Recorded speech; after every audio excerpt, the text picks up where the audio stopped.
გარემოს დაცვის მინისტრი ელგუჯა ხოკრიშვილი სართიჭალის სატყეო სანერგე-მეურნეობაში იმყოფებოდა. მინისტრმა სანერგე-მეურნეობაში შიდა სამუშაო გზების, სარწყავი სისტემებისა და გარე პერიმეტრის აღდგენის სამუშაოები დაათვალიერა.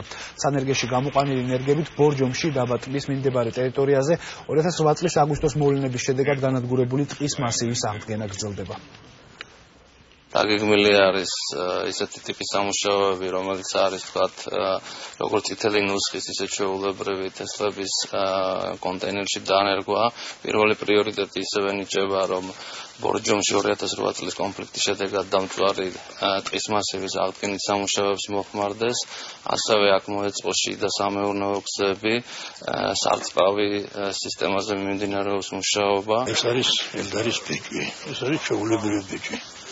ელდარის ბიჭი კონტეინერული მეთოდით, ხორთავი კონტეინერული მეთოდით არის გამოყვანილი.